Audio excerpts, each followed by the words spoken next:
technically, despite having the most wins in both the AL and all of Major League Baseball, 52 of them for New York, no longer the best winning percentage. You expect your front offices to hit that gas pedal when it comes time to get a better team on the field post All-Star break, because the one thing that you know from the Yankees and the Orioles is what, Ben? You're going to fight with each other throughout the stretch here, and you want home field advantage. The Early Line, only on SportsGrid. You know, this guy is the mad scientist. I mean, he's all about green density. So in my mind, I feel like he's going to have the green speeds dialed in, and the angles needs to land them and all that sort of stuff. I feel like he's going to be in a good spot and playing the course well. And he's going to be hitting less club into a lot of these par threes too. So I just, we're talking about using a live guy. I love Bryson this week. I'm riding with Bryson. Only on SportsGrid.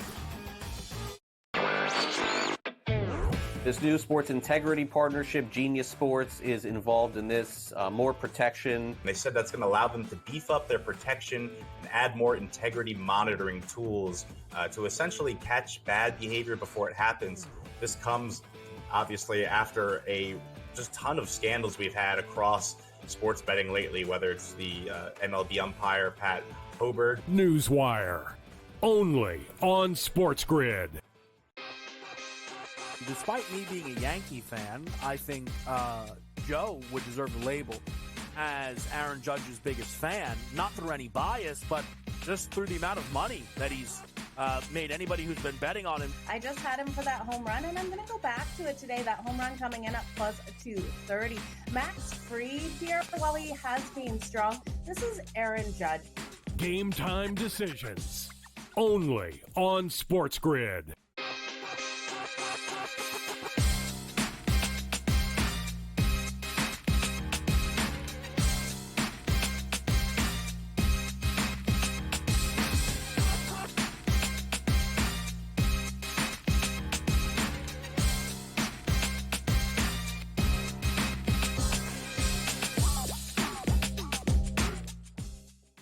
And welcome in, a very happy Tuesday to you now, July the 2nd, and it is Game Time Decisions here on the SportsGrid Network. I'm Joe Raineri. Appreciate you stopping by as we've got a little holiday week coming up here, which usually means right around the 4th of July, we've got a ton of Major League Baseball to talk about, especially here tonight. And for those of you that felt a little cheated yesterday, because of that Monday schedule, which forced us to have to watch the Colorado Rockies and the Milwaukee Brewers as a late game. And by the way, pretty entertaining, especially if you were watching in-game live last night, as things came together rather well for those of you that had an over. And if you're thinking about playing that game again tonight, here's a suggestion. Look at the over, as Dallas Keuchel will be on the mound here tonight. Many of you probably didn't even realize he was still in Major League Baseball. But yes, we've got plenty of opportunities here tonight to get going here on the slate. Our good friend Craig Mish will stop by here coming up, and we'll talk to him about some of these games here tonight. Also, as we are officially at the halfway mark, and I say officially, is usually the All-Star break is the second half. Many people consider that to be the second half of Major League Baseball. But at this point right now, if my math is correct, all 30 Major League Baseball teams have now played at least 82 games. So in a 162-game season or so, we are officially in the second half. What we are going to talk about and what we are going to try to put together is who is going to be the most active at the trade deadline. Now, that trade deadline is coming at the end of the month, July 30th, and there is no doubt a whole lot of teams that could very well be both buyers and sellers coming up here at that deadline. So we've got a lot to talk about in Major League Baseball here tonight. However, let us not forget, the NBA never sleeps now, if you haven't already figured that one out. We are at day 3 of the free agency period here for the upcoming season, and it has been an absolutely bonkers 2 days so far here as we learned the most lucrative contract in the history of the NBA was signed there with Jason Tatum, that new 5-year contract extension, the largest ever, and that's saying something. 315 million. We've already learned Paul George is now making the Philadelphia 76ers quite the favorite out of the East. And we also learned today in day 3 that Donovan Mitchell, and this was a big question mark, would he stay with the Cavaliers? Would he be available to go somewhere? And I can tell you, I've heard a lot about him coming to Miami, and it doesn't look like he's going anywhere, as the Cavs and Donovan Mitchell have agreed on a 3-year, $150.3 million extension. He does have a 3rd-year option there. So Donovan Mitchell and the Cavs, who, boy, they were pretty gutsy this past season here, and I would expect having Donovan Mitchell as a cornerstone there with a lot of that youth. I think the Cavs, that future is bright. Not to mention they're going to have a new head coach, so some new blood going on with the Cleveland Cavaliers. But Donovan Mitchell will be a big part of that. We also have learned that the United States men's team is not very good. And they were on full display last night, doing a wonderful job of getting bounced out in the Copa America. Very, very disappointing. A lot of finger pointing going on right now with this U.S. men's national team. There were some high hopes that they would be able to make it not only out of the group stage, but maybe make a run out of it with their coach, Berhalter, who met a lot of people today, are now pointing a finger at and saying he has got to go. He took the team over in 2019 after they did not make the World Cup in 2018.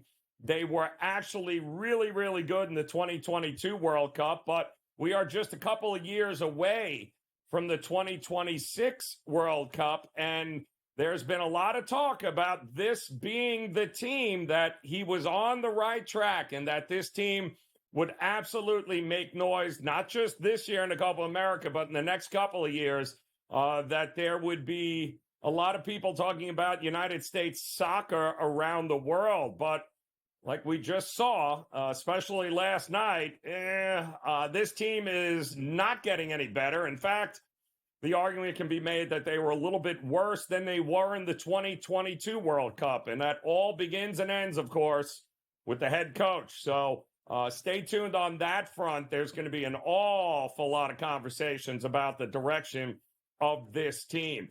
Going to be a heck of a next couple of, I would say 6 to 8 weeks. As don't forget, before we know it, not only will the All-Star game be coming up here in Major League Baseball, a little reprieve there in the second week of July, but we also have the Olympics will be here before we know it in Paris in less than a month. And let's not forget, football will be upon us here, as college football and the NFL starting to make a whole lot of headlines right now, and it's going to be crazy over the next 4 to 6 weeks as we ramp up for college and NFL football. I, for one, am not looking forward to it. I love this time of year. It's all about just baseball. You can kick back a little bit and get ready for what eventually is going to be total pandemonium. And we're already, the headlines coming out left and right in college football, not to mention in the NFL. We learned today that Utah State will move on from Blake Anderson for, it looks like, Title IX non-compliance. A lot of drama going on there with Utah State. Very good coach, Blake Anderson, as well. It'll be interesting to see where that school goes and where he lands after this. And for you New York Jet fans who have been, felt maybe a little left out, as the Yankees have made a ton of headlines. The Mets have had a ton of headlines. The Knicks, a ton of headlines. Heck, even The Rangers have been getting a ton of headlines over the last couple of months, but nobody's talking about the Jets. Well, the New York Jets took a headline here today, and as it comes to be, it's because of Aaron Rodgers. What a shock on that, huh? Well, they're still talking about him skipping the mandatory minicamp a couple of weeks ago, and now we know why.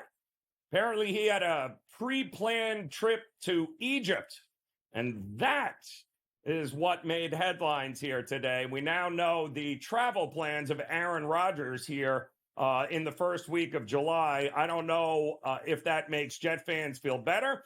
I don't know if the Jets are just lonely and are hoping that people will pay attention to them. Nobody is talking about the New York Giants, which is kind of laughable. But like I said, there's an awful lot of people talking about the Mets and the Yankees, and with good reason. The Yankees back at it here today after a night off. They'll welcome into the Bronx the Cincinnati Reds, and the New York Mets back on track last night in a unbelievable extra inning affair, 10th inning, and they just exploded, and they won against the Nationals 9-7. So just like that, the Mets over the last month have played themselves into wild card contention.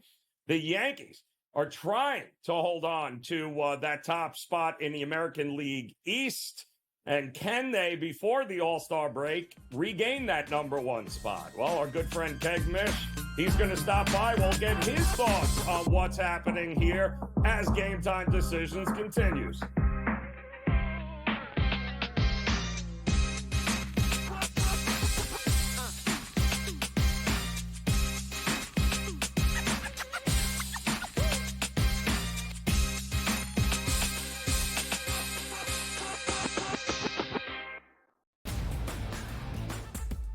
Technically, despite having the most wins in both the AL and all of Major League Baseball, 52 of them for New York, no longer the best winning percentage. You expect your front offices to hit that gas pedal when it comes time to get a better team on the field post All-Star break, because the one thing that you know from the Yankees and the Orioles is what, Ben? You're going to fight with each other throughout the stretch here, and you want home field advantage. The Early Line, only on SportsGrid. I think the one comparison that I'd like to make that reminds me of Tiger is Scotty's ability to make shots on a Sunday look like shots on a Thursday. And Tiger was so good at doing that too. In the high pressure leverage moments, he didn't lose a step. You know, he was still able to hit it pin high. He's still knocking down flag sticks. He doesn't miss-hit it. Only on SportsGrid. This new sports integrity partnership, Genius Sports, is involved in this. More protection. They said that's going to allow them to beef up their protection and add more integrity monitoring tools to essentially catch bad behavior before it happens. This comes, obviously, after a just ton of scandals we've had across sports betting lately, whether it's the MLB umpire, Pat Hoberg. Newswire, only on SportsGrid. Watch out for USA and Canada in 4 years. Like cricket's going to be a sport that's growing. I made my first cricket bet last week or over the weekend. I was getting a team that was leading like 150 to 5 plus odds.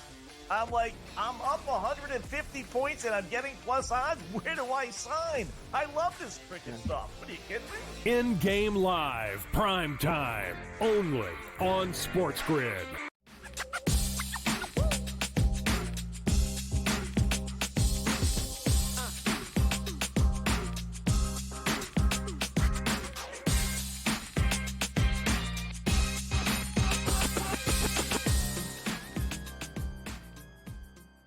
All right, welcome back in Game Time Decisions here on the Sports Grid Network. Again, if you felt a little cheated last night because you only got 3 games, you are going to love what we got in store here tonight.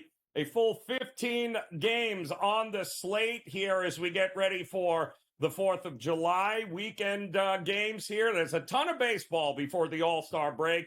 And nobody I would rather talk baseball with than Craig Mish, our good friend here at the Sports Grid Network, host of Newswire. And all this guy does is host shows and break stories. And that's what Craig Mish does. So we're Thankful he's got a few minutes to hang out with us here. And let's start with the story you broke earlier here today about the Miami Marlins and Tim Anderson. What happened? How did this transpire, Craig?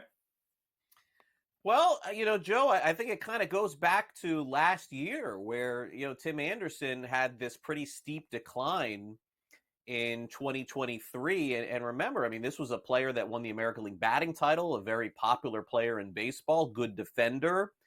And then every offensive metric in 2023 was just abysmal. His defense was okay.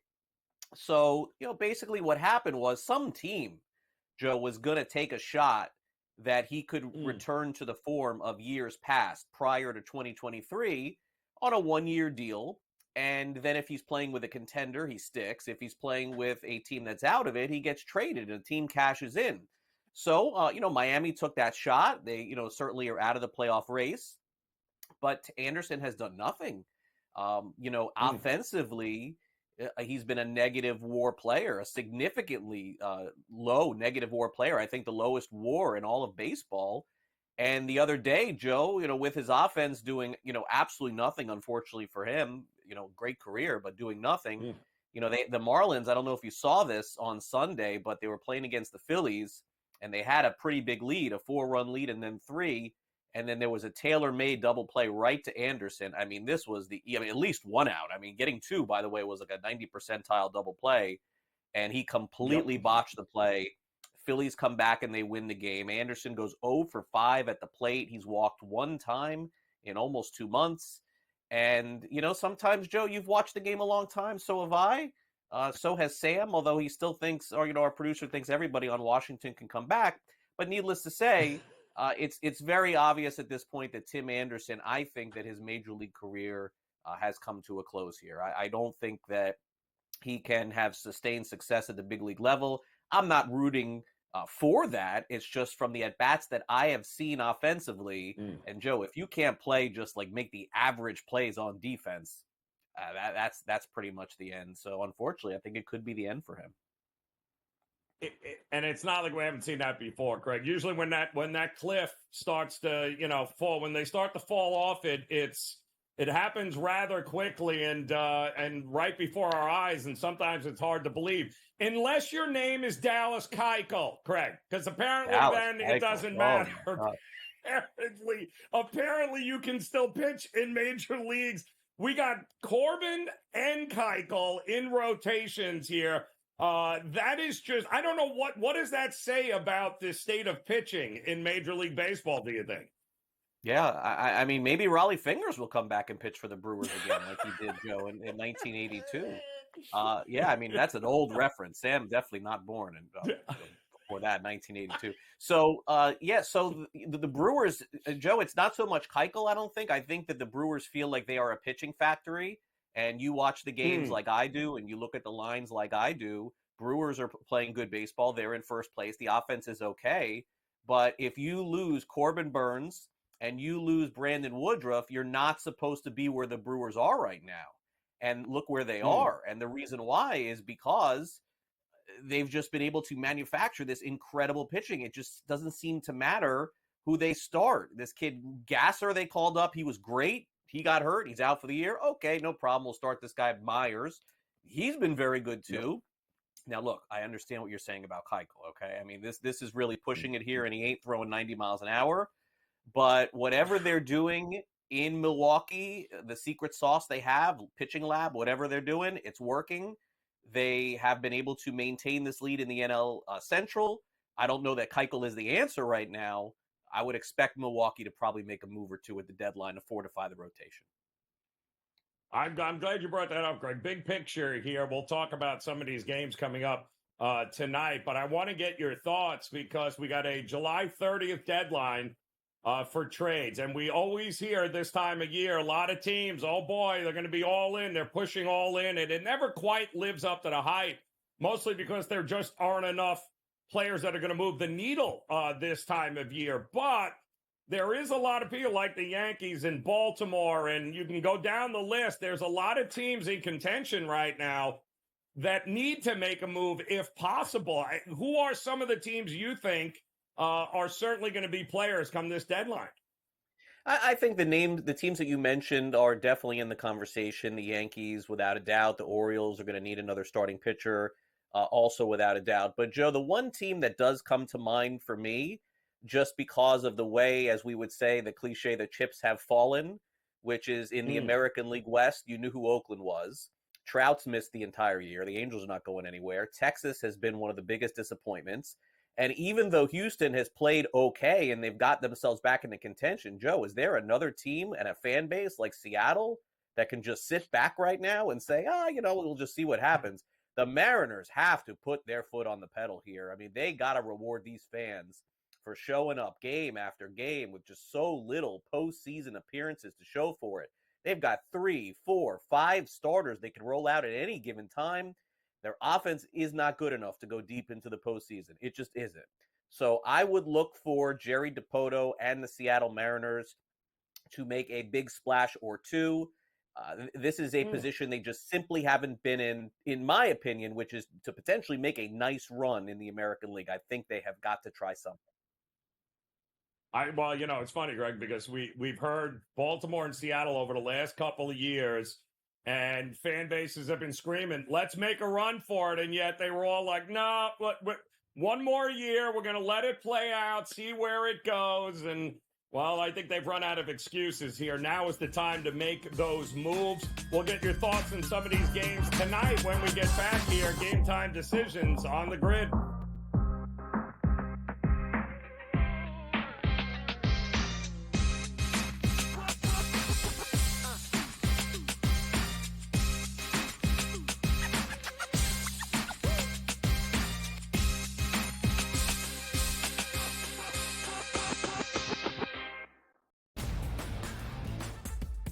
Technically, despite having the most wins in both the AL and all of Major League Baseball, 52 of them for New York, no longer the best winning percentage. You expect your front offices to hit that gas pedal when it comes time to get a better team on the field post All-Star break, because the one thing that you know from the Yankees and the Orioles is what, Ben? You're going to fight with each other throughout the stretch here, and you want home field advantage. The Early Line, only on SportsGrid. I think the one comparison that I'd like to make that reminds me of Tiger is Scotty's ability to make shots on a Sunday look like shots on a Thursday. And Tiger was so good at doing that too.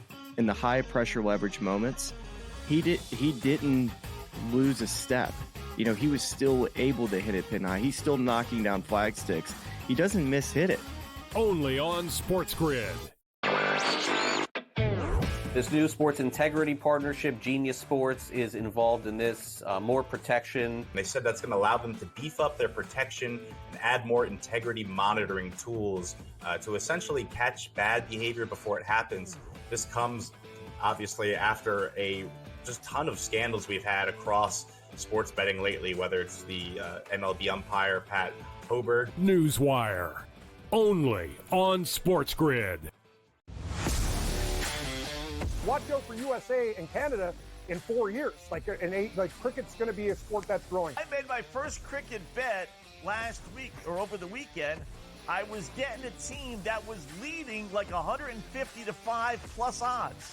I'm like, I'm up 150 points and I'm getting plus odds. Where do I sign? I love this cricket stuff. What are you kidding me? In-game live, prime time, only on SportsGrid.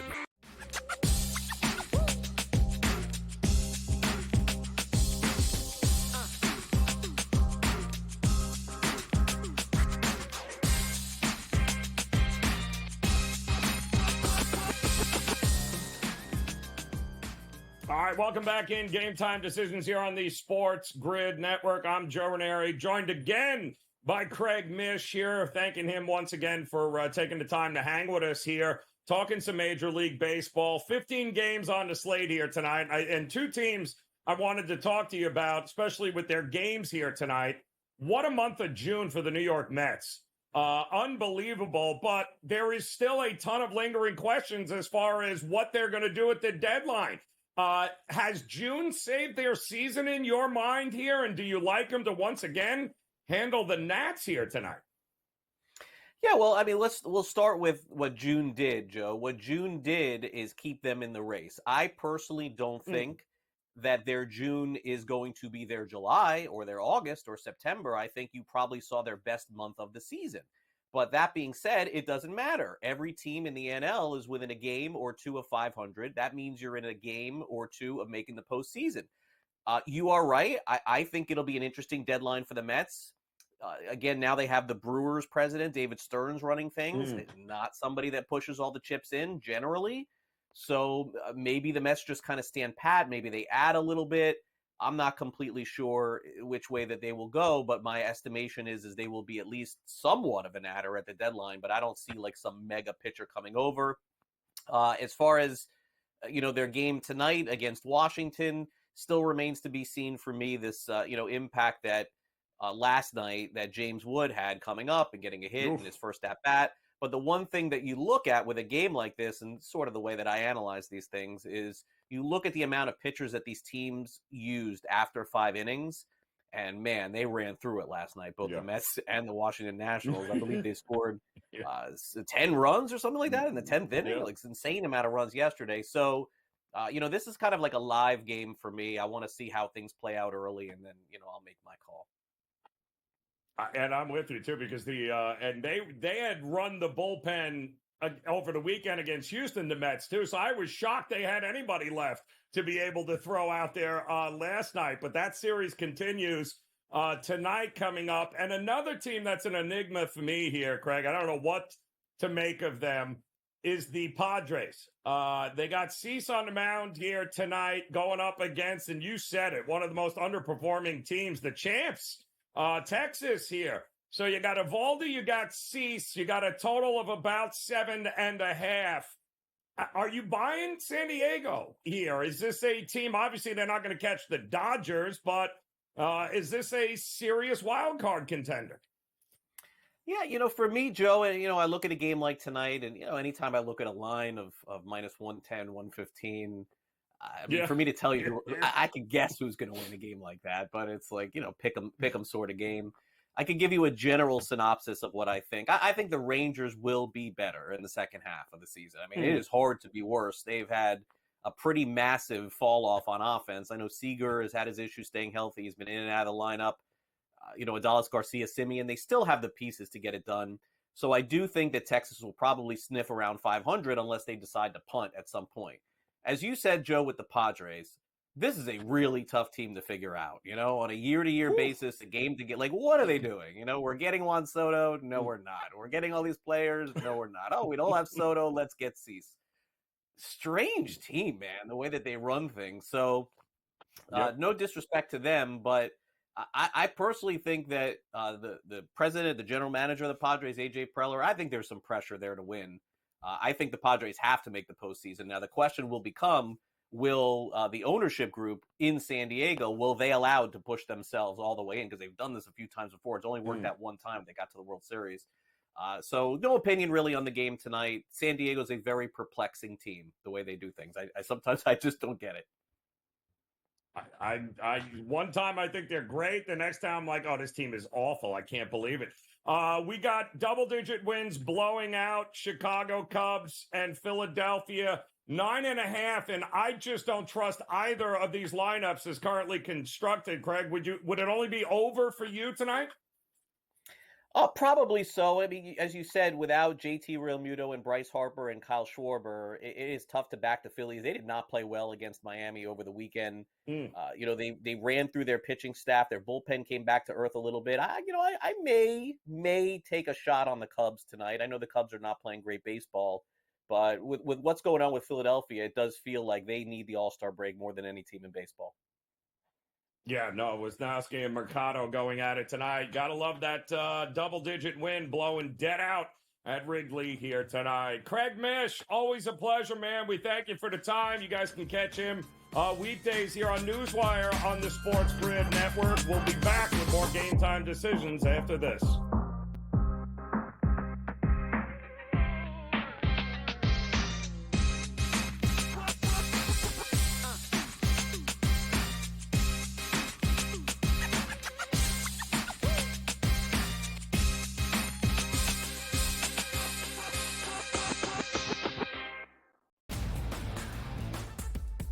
technically, despite having the most wins in both the AL and all of Major League Baseball, 52 of them for New York, no longer the best winning percentage. You expect your front offices to hit that gas pedal when it comes time to get a better team on the field post All-Star break, because the one thing that you know from the Yankees and the Orioles is what, Ben? You're going to fight with each other throughout the stretch here, and you want home field advantage. The Early Line, only on SportsGrid. I think the one comparison that I'd like to make that reminds me of Tiger is Scotty's ability to make shots on a Sunday look like shots on a Thursday. And Tiger was so good at doing that too. In the high pressure leverage moments, he didn't lose a step. You know, he was still able to hit it pin high. He's still knocking down flag sticks. He doesn't miss-hit it. Only on SportsGrid. This new sports integrity partnership, Genius Sports, is involved in this. More protection. They said that's going to allow them to beef up their protection and add more integrity monitoring tools to essentially catch bad behavior before it happens. This comes, obviously, after a just ton of scandals we've had across sports betting lately, whether it's the MLB umpire, Pat Hoberg. Newswire, only on SportsGrid. Watch out for USA and Canada in 4 years. Cricket's going to be a sport that's growing. I made my first cricket bet last week or over the weekend. I was getting a team that was leading like 150 to 5 plus odds. I'm like, I'm up 150 points and I'm getting plus odds. Where do I sign? I love this cricket stuff. What are you kidding me? In-game live, prime time, only on SportsGrid.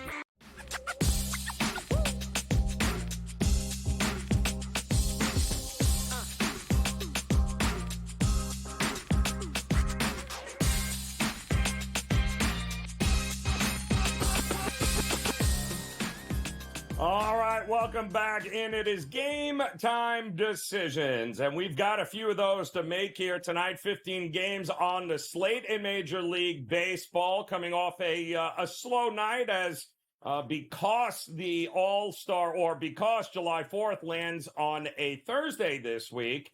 That's usually a getaway day for most Major League Baseball teams, so there's going to be a ton of baseball Thursday, Friday, Saturday. So yesterday was their travel day and day off. And quite honestly, there's a few teams that really did need a day off as we welcome in George Kurtz, our good friend here on Game Time Decisions. And Kurtz, one of those teams that comes to mind right off the bat is when I looked at the schedule for Baltimore. I think they had one day off in June. One. That was it. They had gone through it in the last month, and you could start to see they were getting a little bit tired. They had one heck of a series over the weekend. They got the day off yesterday, but you know what's happening. They had to fly all the way out west, right? Take on the Guardians, and then you got to go out west now and take on Seattle here tonight. So the day off helped the Orioles? Are they somebody you're looking to back in a total that is 6.5 here tonight? Yeah, this is nuts, right? And we all know why. Seattle can't score. All right, they just can't hit. And even their best hitter, Julio Rodriguez, he's a milk carton guy, right? We don't know what's going on with him. He's been, I wouldn't say terrible. That's not fair, but he's been nowhere near what we thought he would be. And I've always been of the belief, Joe, they needed a bat anyway, if not two bats. So they've got some issues there. It's a good pitching matchup tonight. I have no choice but to bet the over. Just no choice here. Grayson Rodriguez is a good pitcher. He's not a lockdown pitcher. I can see Seattle getting a couple of runs here. And we know Baltimore's a very good offense. I think they'll do some damage. I'm not expecting 12 runs in this game, but we can't get 7? Really? This can't be a 4-3 final, somewhere around there? I'm just betting the over on principle, not because of anything I truly feel like, oh, this is a must bet here. It's 6.5. Have we seen one that low this year pregame? Not that I can remember. No, and it's right. Kirby on the mound and it's so funny because it's total opposites, right? Both of these pitchers are much better at home. Both have some issues on the road, and Grayson Rodriguez is no different. A much better pitcher at Camden, which is ironic, Kurtz, because Camden's a hitter's park. And it's ironic that he's got a much better record and his numbers are much better candidate than they are on the road. And so I wouldn't have figured that. But listen, Seattle knows they have a window of opportunity here. Now that Houston is playing and won, 10 of their last 11? Seattle has got to kind of put it together. And I think this is a good litmus test for this team tonight against Baltimore. But 6.5 on principle alone. Two teams that can hit home runs. How are we not going over? At least one of these. Pick your winner and take a team total over, no? I'm going. That's exactly what I'm doing. I'm going Baltimore. I just don't trust the Mariners. I just don't until they show me something, some kind of consistent hitting. I think you mentioned it there. I think by the deadline, which is 28 days now, they've got to come up with some hitters here. Yes. I always thought the perfect fit for them was Peter Alonso of the Mets. Now that the Mets are playing better, I'm guessing they're not going to be sellers now. So I don't know where they're going to find this hitting from. But like I said, they need from anywhere from 2 to 3 bats. If they could ever get them, by the way, I think they'd be a serious threat in the American League with that pitching staff.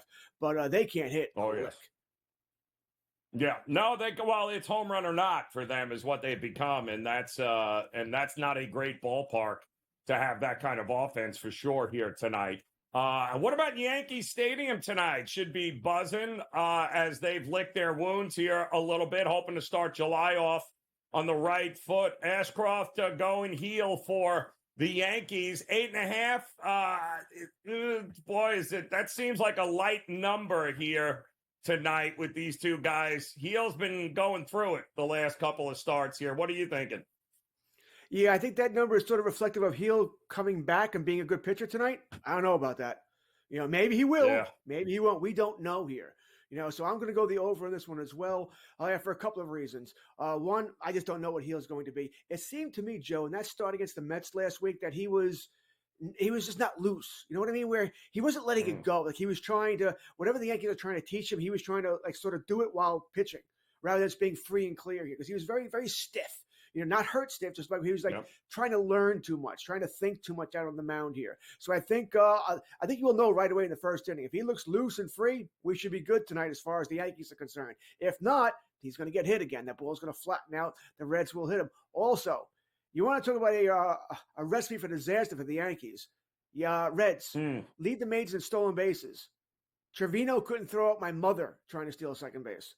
The Reds, I imagine, will do what the Boston Red Sox did in Fenway a couple of weekends ago and run wild whenever they get on the base. That's what I would do, and that's what they should do as well here. They already do it anyway. The Reds, if there was a bet for over under stolen bases tonight, 2.5, I would take way over here. I think the Reds, unless Heel pitches a gem, are going to run wild. Wow. All right. I like the way you're looking at that there.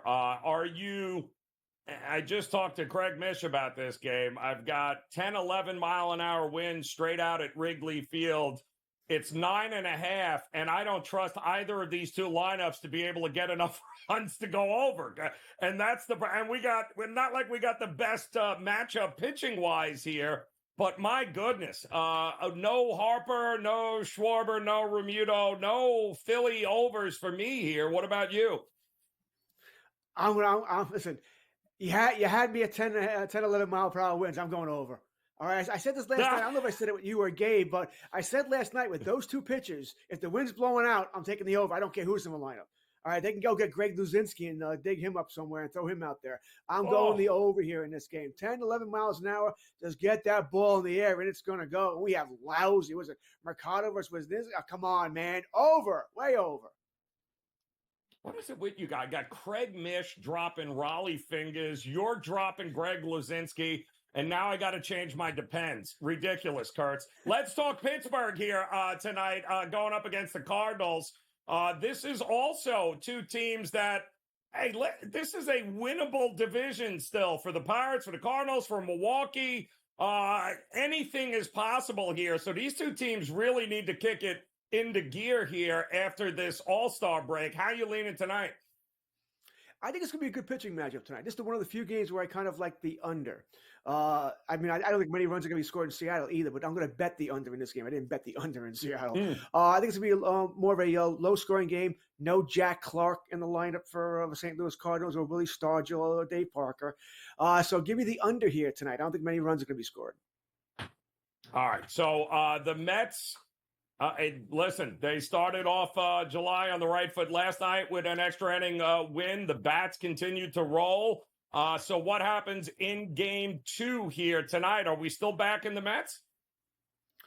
If you don't, listen, I would back the Mets, sure. Mania's pitched pretty well lately. But I think the way they attack this game, the Mets bullpen is in tatters. I think this is a great in-game opportunity. We want to hope the first couple of innings, 1 run, 2, nothing massive, where we even get that run total down to 8.5, 8, and then crush the in-game over. So I think, once again, what we saw last night, where they scored, 10 runs over the last couple of innings here, because neither team has a bullpen, could be very similar to tonight. So that's what I'm looking for. I want no runs early, and then kill the in-game over. I'm going to guess you're going over with Carrasco and Flex in there with the Guardians and Sox here tonight. Small play. I don't trust the Sox enough that they can hit. But yes, Guardians are a really good team, and they can hit much better than they used to be able to here. But yes, you're right. Over in this game as well. Remember, it's summer. Weather's heating up. Theoretically, the ball should travel for a little further here. I'm still waiting for Manfred to put the happy fun ball on there, too, where all of a sudden bunts are going over the fence here. So I think that's coming with all the dearth of offense so far this season. I think in the second half, the happy fun ball is going to come into play.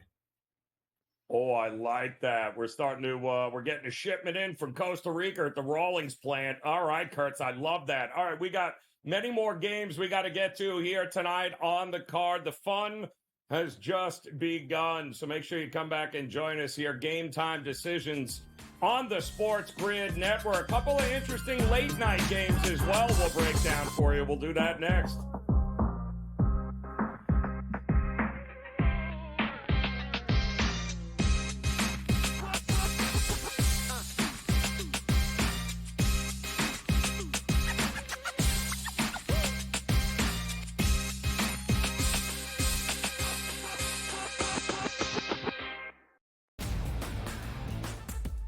Technically, despite having the most wins in both the AL and all of Major League Baseball, 52 of them for New York, no longer the best winning percentage. You expect your front offices to hit that gas pedal when it comes time to get a better team on the field post All-Star break, because the one thing that you know from the Yankees and the Orioles is what, Ben? You're going to fight with each other throughout the stretch here, and you want home field advantage. The Early Line, only on SportsGrid. I think the one comparison that I'd like to make that reminds me of Tiger is Scotty's ability to make shots on a Sunday look like shots on a Thursday. And Tiger was so good at doing that too. In the high pressure leverage moments, he didn't lose a step. You know, he was still able to hit it pin high. He's still knocking down flag sticks. He doesn't miss-hit it. Only on SportsGrid. This new sports integrity partnership, Genius Sports, is involved in this. More protection. They said that's going to allow them to beef up their protection and add more integrity monitoring tools to essentially catch bad behavior before it happens. This comes, obviously, after a just ton of scandals we've had across sports betting lately, whether it's the MLB umpire, Pat Hoberg. Newswire, only on SportsGrid. Watch out for USA and Canada in 4 years. Cricket's going to be a sport that's growing. I made my first cricket bet last week or over the weekend. I was getting a team that was leading like 150 to 5 plus odds. I'm like, I'm up 150 points and I'm getting plus odds. Where do I sign? I love this cricket stuff. What are you kidding me? In-game live, prime time, only on SportsGrid.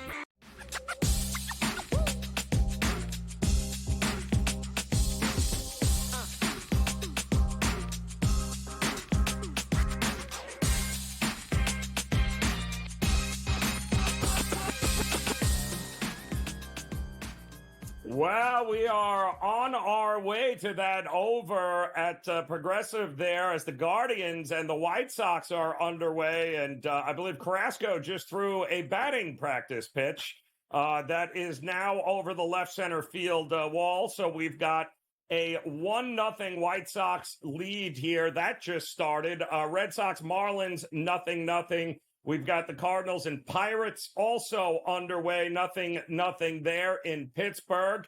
George Kurtz back for another segment with us here on Game Time Decisions. And George, let's look at some of these late games or later games. And I'll start with what we got in Kansas City as they're welcoming in Tariq Skubal tonight on the mound. Detroit, Singer on the mound for the Royals. And listen, we know the Royals at home are a different animal. Certainly hitting the ball here. Singer has kind of come back to the pack a little bit over the last month, but Skubal's a Cy Young guy. Is he good enough against this team to keep him in check here tonight? Well, I think we're mixing up games here, right? Because Detroit's up against Minnesota. That's where I got Skubal. Minnesota, I'm sorry, against Minnesota. I'll get the Singer. Yeah, well, Singer's the next game, too. But give me the Minnesota game and Skubal here. What are you going to do with this one? Yeah, I took Detroit because I like the price. I'm getting plus money on Skubal. And also because Minnesota's throwing, Simeon Richardson out there. Okay, you're forcing me to take Skubal. Right, Skubal is your likely. Now, I don't think he's going to win the Cy Young, but if the voting ended today, I think he would. But I think by the end of the year, it's going to be Corbin Burns. So I'm going to go with Detroit here. Minnesota's playing well. They're hitting. But I think Skubal will shut them down somewhat. I just need the Tigers to be able to score some runs, and I think they'll do that against Richardson tonight. So give me the Tigers, give me Skubal. I'm taking a dog here. I want credit. I want it known. Forget Captain Chalk here. I'm taking a dog. Woof, woof. I'm shocked.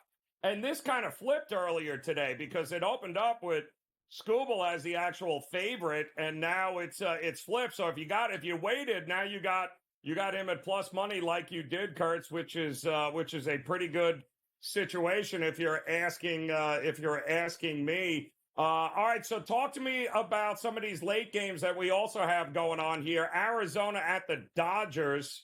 This is an interesting one. 10 p.m. Eastern time, first pitch. The Diamondbacks got Zach Gallen back, and boy, oh boy, that was much more like it there. 3-0 shutout over the Athletics here, but now they got to go to L.A. and take on a Dodger team here. What are you thinking we're going to get in this one? Yeah, we got Mantiply versus Miller in this game. Miller making, I believe, his second start since coming back off the IL. The Dodgers Joe, they worry me a little bit, not so much about, they're going to make the playoffs with a division and all that, but they look like they just want to get through the regular season, right? They look like they're bored already. And we're not even July 4th. So it's hard for me to blindly back them on the run line because I don't think you ever take them on the money line unless you're going to parlay them. Rarely are we going to get a good money line. Granted, I think I bet everything I had in my account, was it last week or 2 weeks ago, when they were minus 115 against the White Sox. Even that was against Crochet. I'm like, okay. I literally took everything in my account put on that. So, but that's not tonight. All right, so I'm going to take them on the run line, but once again, it's not a major play here, still a smaller play. I think they will get to Mantiply, but I wish I would see them play a little bit better consistently. They just haven't been that team. They're going to 110 games and kick everybody's butt. They haven't quite been that team, at least not in a while. Yeah, it feels like an over too. It just feels like both these pitchers could put some runners on base and. There could be some long balls here and some long innings. That should be a fun one, though. Big National League West battle there. All right, go back to Kansas City for me here, Kurtz, with Singer on the mound, taking up Little there for Tampa Bay. And Tampa Bay has figured some things out. So what do we do? Do we trust Tampa here tonight on the road at a small price? Well, I think you said it before. Kansas City is a little different team at home. They're a good team either way. Yep. They're playing really good ball here, but they're definitely a different team at home. And you're correct about Tampa Bay. They have seemed to have figured things out, which, by the way, may be driving the GM nuts here. What do I do now? Do I still trade away? Because 2 weeks ago they were sellers, right? Arozarena, Yandy Diaz, maybe some pitching. Now, what do we do here? So we'll see here.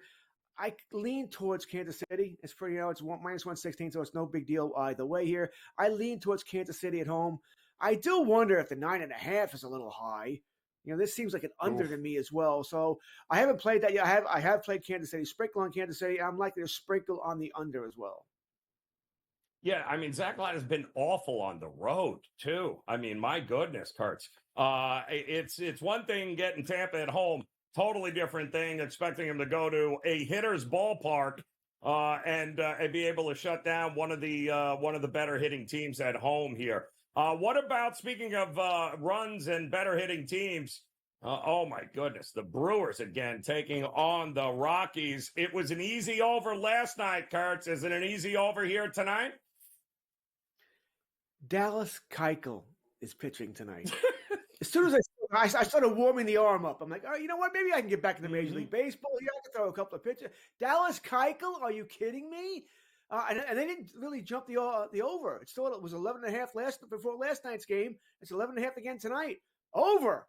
How are we not taking this over? And I think this is one I might hit a couple times during the game as well. Pre-game over, in-game over. Hell, I'll take the go over after the game as well here. And give me Colorado. So I'll take another dog tonight. Dallas Keuchel has nothing left. All right. How desperate. And Milwaukee traded for him, by the way. He got rocked his first outing. Yeah. You know, rocked in this out. It's not like they have a great bullpen either. No. This is all Colorado tonight.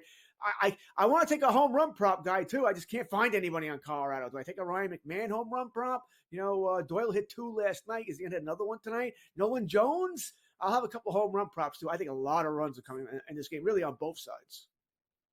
I think with Charlie Blackmon connected last night for what feels like forever, that he got one out there. But, yeah, this is a terrible pitching matchup here. How does Corbin and Keuchel have jobs still, Kurtz? How is that even possible?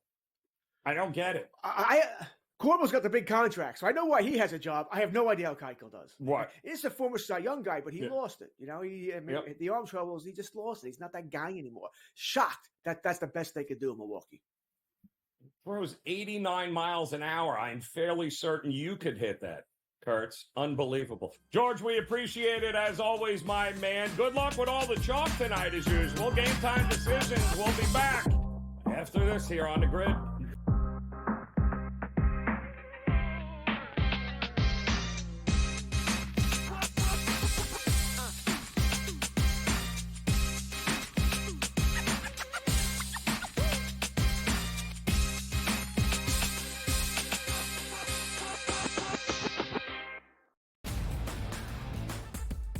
Technically, despite having the most wins in both the AL and all of Major League Baseball, 52 of them for New York, no longer the best winning percentage. You expect your front offices to hit that gas pedal when it comes time to get a better team on the field post All-Star break, because the one thing that you know from the Yankees and the Orioles is what, Ben? You're going to fight with each other throughout the stretch here, and you want home field advantage. The Early Line, only on SportsGrid. I think the one comparison that I'd like to make that reminds me of Tiger is Scotty's ability to make shots on a Sunday look like shots on a Thursday. And Tiger was so good at doing that too. In the high pressure leverage moments, he didn't lose a step. He was still able to hit it pin high. He's still knocking down flag sticks. He doesn't miss hit it. Only on SportsGrid. This new sports integrity partnership, Genius Sports, is involved in this. More protection. They said that's going to allow them to beef up their protection and add more integrity monitoring tools to essentially catch bad behavior before it happens. This comes, obviously, after a just ton of scandals we've had across sports betting lately, whether it's the MLB umpire, Pat Hoberg. Newswire. Only on SportsGrid.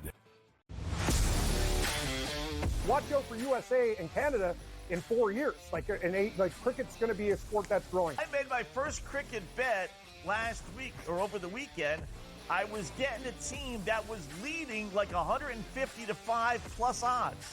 I'm like, I'm up 150 points and I'm getting plus odds. Where do I sign? I love this cricket stuff. What are you kidding me? In-game live, prime time, only on SportsGrid.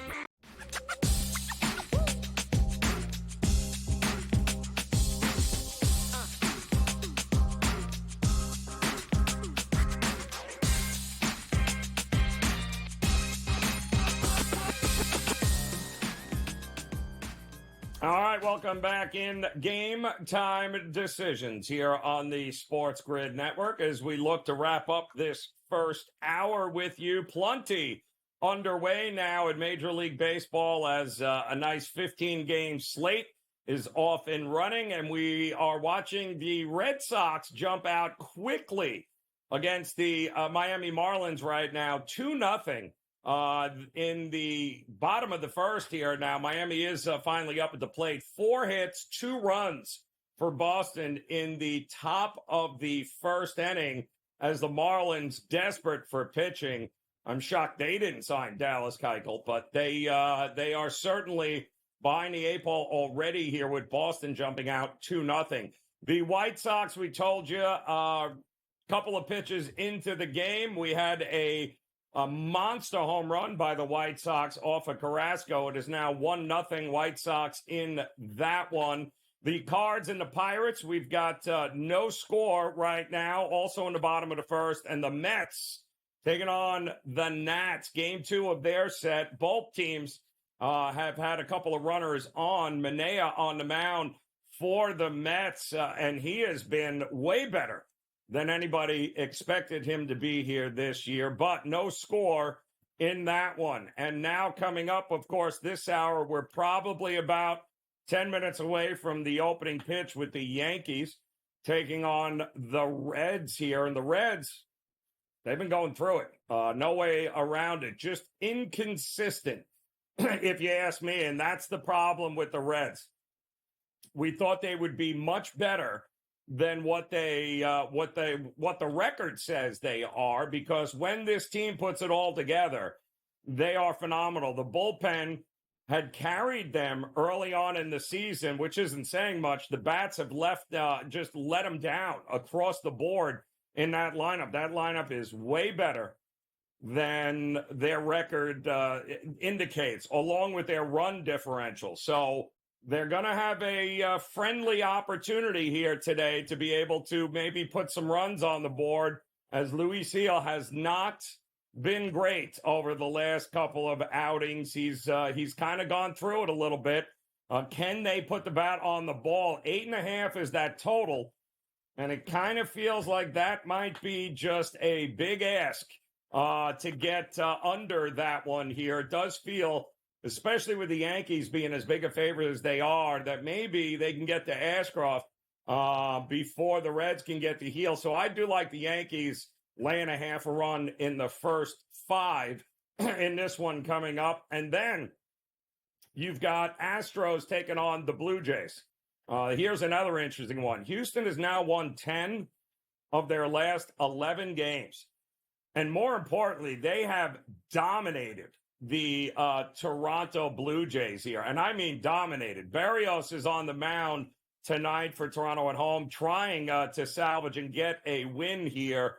But everything's been difficult against this Astros team. Don't forget, it was when Blanco threw that no-hitter early on in the season, it was against the Blue Jays. The Blue Jays, outside of a couple of solo home runs, they can't score any runs against this Astros team. They can't score a lot of runs against anybody outside of the Mets, but they have had their difficulties here against Houston. Arrighetti on the mound, who's had some tough luck in some of his starts early in the year. But now that the Astros bats are alive and well, it's hard not to look at the Houston Astros to once again handle business against Toronto. Also coming up next hour, we're going to keep an eye on the Giants and the Braves at Truist Park. We talked a little bit about Tariq Skubal on the road going up against one of the best hitting teams against lefties in the Minnesota Twins. And their numbers against lefties are unbelievable this year. Now, he happens to be one of the best lefties in Major League Baseball this year, but what wins? Does great pitching? Does it beat great hitting? Or is it vice versa? I think this is going to be a really good game here tonight between the Tigers and the Twins. And don't forget, Eswood Richardson also been very, very good here for the Twins. But to me, this is all about whether or not that lineup can continue to mash against lefties. If they do, Skubal is he's in trouble here. We'll have those games for you. We'll get you updated across the board as we are off and running here. Major League Baseball 15-game slate here tonight, and we've got you covered with them all. So come back and join us. Game Time Decisions here on the Grid.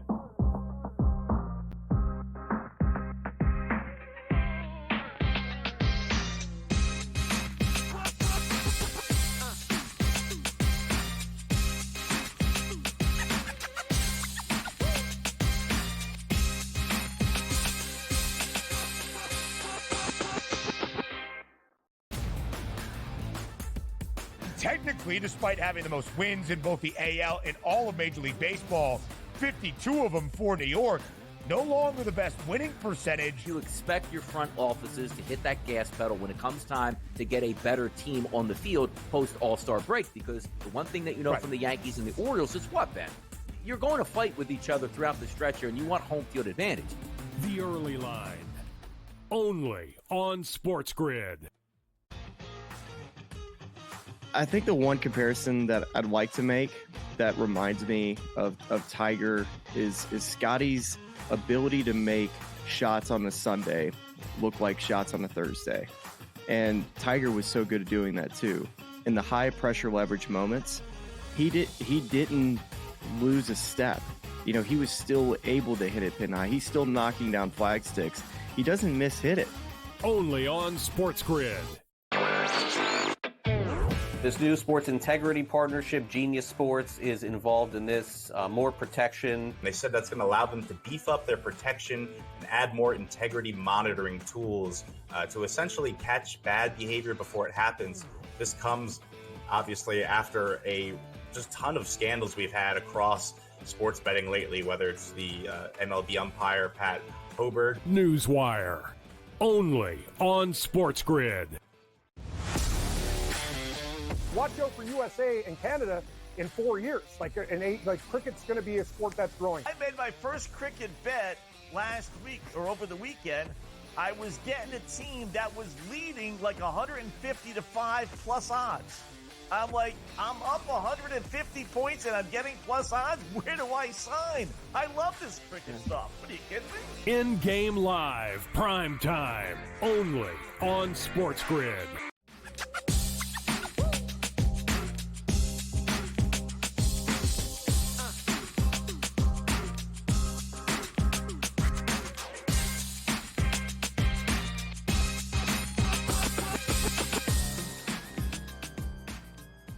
All right, welcome back in Game Time Decisions here on this Tuesday now, July the 2nd, holiday week, just a couple of days away before we celebrate this beautiful country here. 4th of July should be a lot of fun. I can tell you this, we got a ton of Major League Baseball coming up this week, which is always a good time. It's one of the things that I've always loved about this time of year is baseball is front and center. America's pastime, which is the way it should be, even though the NBA does everything in their power to try and steal headlines. We won't let them do it on this show. Griffin Murphy knows that, stepping in and joining us here. He's repping already with the hat. I can see he's got an interesting game coming up tonight. Let me ask you, and we'll start out, Wes, by you, Griff, because I don't know what to make of this Dodger team saying Mookie Betts. It feels like the lineup still has some issues. Not sure that the back end of the rotation is something I'm, jumping up and down and running to the window and bet. They're always going to be overpriced. What do you think of this game here tonight against Arizona? Well, Joe, something to always keep in mind is the fact that this is the Los Angeles Dodgers. Are they the same Dodgers crew that we watched last season? Absolutely not. When you go through that lineup, the power is just not there anymore. Although, having said that, the Los Angeles Dodgers are a very good nighttime team, as well as they have a phenomenal bullpen. Tonight, Miller does get the start. He does have a high 6.75 ERA. But the Dodgers, their currently batting average against with their pitching staff is second in the bigs right now. The Diamondbacks, in my eyes right now, they're an on and off team. Sometimes they play good, sometimes they play bad. They're not a road team, and they do not play very well during night games. So in this matchup, it's a little trickery for me. I don't like laying the run line on this one. I would be looking at more of a total so on this game, and I'd be looking at the under. Just as I mentioned, I don't like the star power. I think with Miller's 6.75 ERA and Mantiply's 4.11 ERA, they're kind of baiting you already. 8.5 total line already is a trap setup. And in my eyes, I think this is going to be a low-scoring game. So I'd be drilling the under in this matchup, Joe. All right, looking at the under here. Stay out west here because I love another late game in San Diego, or in Texas, rather, with San Diego taking on the Rangers, who are just woefully underperforming here. They've got Eovaldi on the mound. Dylan Cease who's had a couple of hiccups over the last couple of starts here. But if it comes down to which lineup do I trust more, the Padres are crushing it. I can't put my finger on what's going on with this lineup of the Rangers, but it's a pick-em price. Who are you leaning towards? Yeah, it is a pick 'em price, and it's kind of more so a trap line in my eyes. So what I'm looking at here is San Diego. They're smashing the hell out of the ball right now. They're 8-2 in their last 10 games, so they're finally finding some momentum. They hit 277 as a team against right-handed pitching, and Evaldi gets the start for Texas tonight. In his career, he's faced them 6 times. He's gone 30 innings. He's got a 4.11 high ERA. So that's something to keep in mind. Then on the other hand, you have Dylan Cease. He's coming off his best outing of the season where he went 7 innings, allowing just 1 hit. So psychologically, your worst performance is typically followed by your best, and your best performance is typically followed by your worst. So when I look at this game, I see offensive potency. The Rangers, they play their worst baseball during night games. They're 4-6 in their last 10 games. So I can't trust them in this matchup. San Diego, they're pounding the ball right now. But going into this, my main pick I really like here is the over 7.5 runs. I think the market completely underpriced this total, and I love that we're going to get a plus 100 value on this play. If I had to take a lean on the side, it's going to be with the momentum with the Padres. You got Cease on the bump. He's having a good season, not outstanding, and obviously going against Evaldi, they have a track record of pounding him in the past. So I like the over in this one, Joe, at 7.5. Yeah, I like the look for sure in that one here. And the Bats did come alive there in that Sunday night game against Baltimore finally. So we'll see if that can continue here tonight and get the over. The other one out west here tonight, a lot of eyes are going to be on, is the Oakland. No, I'm kidding. Nobody's watching that game. Seattle is actually taking on Baltimore tonight at home. 2 teams that are looking to stay atop of their division. Kirby going up against Grayson Rodriguez, and Rodriguez is great at home, not so much great on the road here, but can Seattle score enough to it's 6.5. I mean, my goodness here. What's up with this game? This is the craziest matchup for me. And this was the one game where I looked at today and I was like, wow, this is a really trappish line here. You've got a minus 110 line with the Seattle Mariners. They have the number 1 pitching ranked team in all of baseball when it comes to batting average against. And then for Baltimore, well, obviously, you know their potency on the offensive side. They lead the MLB in offensive runs per game. Then they're backed up by Grayson Rodriguez. Rodriguez is a stud, and I've been saying it all season long, and he has continuously shown that, going 9-3 on the year with a 3.72 ERA. You did mention, though, he does struggle a little bit on the road in this on the road. And then you have a Baltimore Orioles team who has to play with Kirby, or deal with Kirby. But the way the Baltimore Orioles play right now, this line at a minus 110 in Seattle's favor just completely smells trap to me. I like the Mariners in this game. I believe it's going to be a low-scoring game, but I don't think that this total as well is corrected properly. I think this game goes over that 6.5 total. I think 6.5 runs is way too low. And I also do think that we are going to see some offense from this Baltimore Orioles club as well as the Seattle Mariners. But I do like the Mariners here just because it's so trappish. Baltimore, the way they're playing, getting kind of plus value in this game, fair value. How often have we seen this Orioles team actually in a position where they're the underdog in the matchup? You don't see it very often. So in this game for me, this was the one game that really had my mind wowed, because you look at Seattle, they have the best pitching staff in all of baseball, but they have the worst hitting team in all of baseball. And they're minus 110 against the best hitting team in baseball with Grayson Rodriguez on the bump, who everybody knows is a stud. I'm taking the Mariners here as a trap bet on the money line. I like them, and they play very well baseball at home. So I'm taking the Mariners in this one, Joe. Yeah, I believe just 2 days off, including yesterday, for Baltimore over the last month. It has been a grind for them. Nobody is looking forward to the All-Star break like the Baltimore Orioles are here. We also have a game coming up top of that hour at Wrigley Field here, Griff, with double-digit winds blowing out, and yet this total is not moving. It's been 9.5 all day, which is interesting. Is this another trap line? What are you thinking?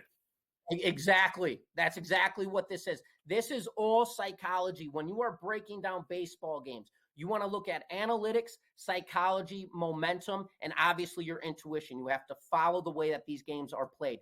Philadelphia right now, across all metrics, in run differential, they're leading. In offensive potency, they're leading. They have a dominant pitching staff, and they do everything good. They play good on the road. They play good at home. They play good during night games, and they play good during day games. They've consistently performed month in, month out since April, May, and June. They performed at an highest level. Why are they plus value in this game when you've got a Chicago Cubs team who's 3-7 in their last 10 games and currently on a losing streak? Give me the Cubs in this game on the trap line, money line, -120, Joe. Oh, he's liking the Cubs to come out swinging here tonight. I got a couple more games I want to get your thoughts on. We'll get to a few more of them coming up here, but I will say that the Cardinals and Pittsburgh off and running 0-0 in that game. Yankees in the Bronx there 0-0. That game is underway, and the Mets and Nats also no score in that one. We'll keep you updated on those. Plus, we'll dive into a few more of these games. Griff Murphy will come back and join us again so we can talk about the best stadiums in the country to have a beer at. And we'll do that when Game Time Decisions continues next here on the Grid.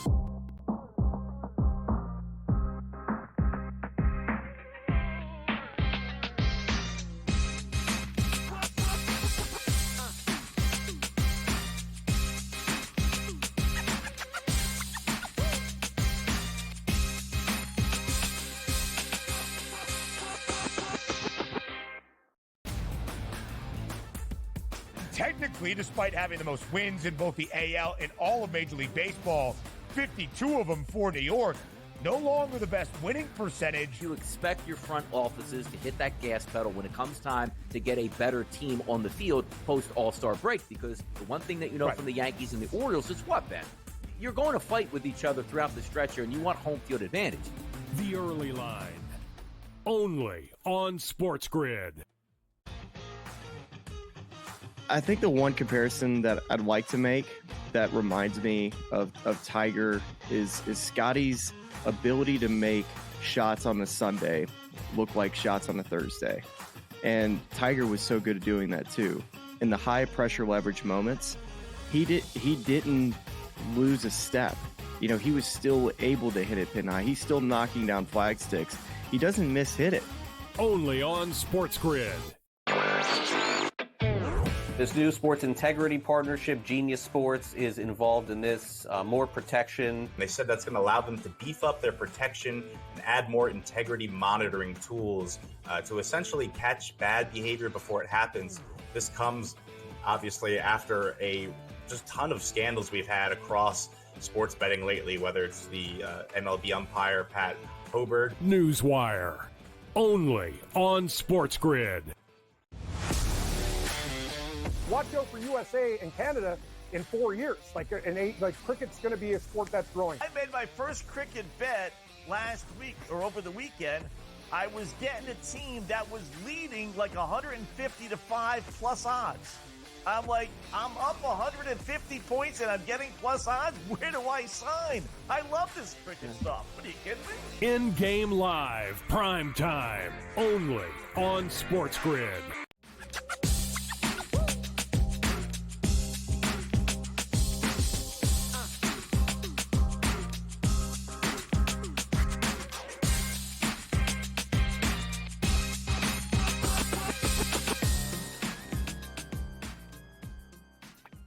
All right, welcome back in Game Time Decisions here on the SportsGrid Network. Joe Raineri welcoming back in. Griffin Murphy hanging with us here as off and running in a loaded baseball slate here tonight, Griff. We got 15 games going on right now, including a handful that are already started. You got the Red Sox up 2-0 over the Marlins.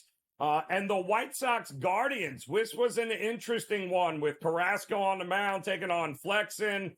Big number with the Guardians here. This Something tells me if you were going to look at a dog here today, you might be looking at this one. What are you thinking here in this matchup? Joe, this was the biggest trap line I had ever seen in my life. When I opened this up, it was minus 210 Guardians, and in my eyes, it should have been 270. So I dove deep, and I got into Carlos Carrasco. Obviously, he's been in the league for a very long time. The White Sox, they have dealt with him. He has 130 innings of work against the White Sox. The White Sox have drilled him consistently over and over again. Lifetime, he has over a 4.61 ERA against them lifetime. So immediately when I read that, I went over to Chris Flexen. I wanted to see how Flexen had performed in the past against the Guardians. Well, he has faced them, I want to say, twice in his career.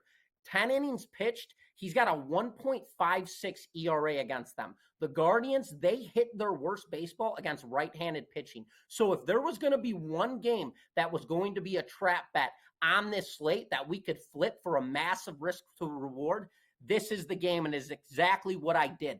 I took the Chicago White Sox in this game, alternative run line at a plus 290 line to win by 1.5 runs. Carlos Carrasco, every time I see him out there, I'm either thinking this is going to be this guy's last outing ever, and then he'll come out and he'll pitch an absolute outstanding game. And then the next game he comes out and gets shelled. Well, in the first inning of this game, Vaughn smacks a bomb straight deep center. So right now it is looking very, very good. And this most definitely is setting itself up to be a trap. We are still early, Joe, but I like the way the White Sox are holding this 1-0 lead in the top of the third inning.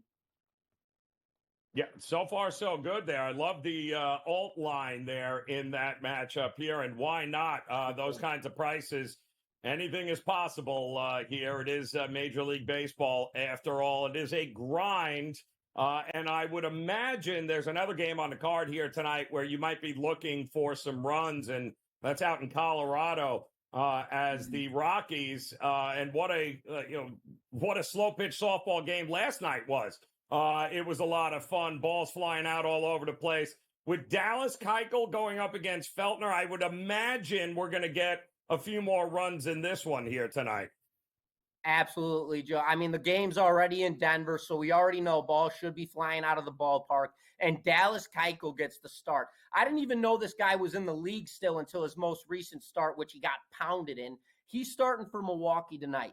I do not trust this guy whatsoever. Milwaukee, though, they are a day game team. They do, and they thrive at home. Well, they're on the road here, and this is a night game. In my eyes, this is the biggest trap you could possibly be looking at. You're giving Milwaukee a minus 120 on the money line. All this is to the public is a kill shot parlay.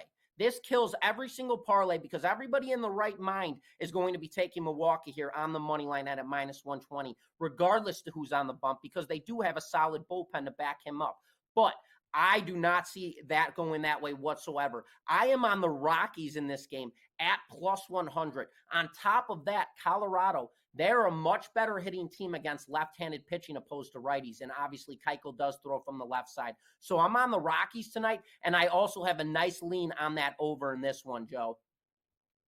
Yeah, no, there's no way around it. There's no way you can be sweating out an under at Coors Field here tonight, unless you're a glutton for punishment. Not going to happen there. We do have a couple of games underway here. Were you leaning one way or the other in the Yankee game at home? They are up now, bottom of the first, still no score. Welcoming in Cincinnati. Yeah, absolutely. Luis Gil's on the bump. Gil gets the start. He's got tremendous numbers. He's 9-3 on the season with 85 innings of work, a 3.15 ERA. The Yankees, during night games this season, 37-21. To top that off, 24-14 at home. And then going even deeper, they have dealt with Cincinnati Reds' Graham Ashcraft one time in his career. And he's been struggling as of late to begin with. He's gone one game against them. 5 innings of work with a 5.40 ERA, allowing 7 hits in just 5 innings. The Reds, yes, they did finish a hot 14-13 record to close out June, so they did pick up momentum, but they're only hitting .223 against right-handed pitching this season. Luis Gil, this guy's real good. He tosses from the right side, and the Yankees' bullpen is currently a 3.68 ERA to back him up tonight. Give me the Yankees on the run line in this one, Joe. Yeah, it ain't broke. Don't fix it here. The Mets have, I think they've won now 4 in a row against Washington. James Woods made his debut last night. The kid is he's going to be a lot of fun to watch on the Nats here. But do we trust the Mets on the road to go another one here tonight against the Nats?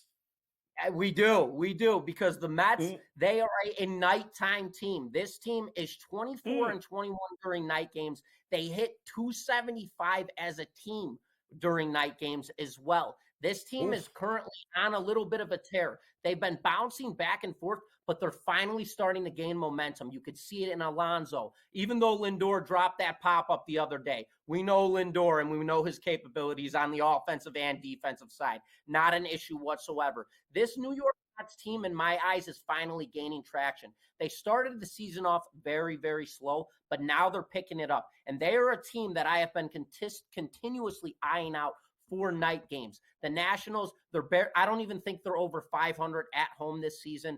The New York Mets playing very good baseball. Like I said, nighttime team. I love the Mets in this position here, Joe. Yeah, I listen to they have played themselves, hard to believe, but they've played themselves back in to the wild card spot here. They are very much alive, which is going to make that trade deadline very interesting with the New York Mets. Can they continue that in this month? Time will tell there. Griffin Murphy, a pleasure, brother. Thank you so much for stopping by, bestowing some of that knowledge here. And, of course, plenty of great Major League Baseball still to come. Griff, enjoy Game Time Decisions. We'll be back after this.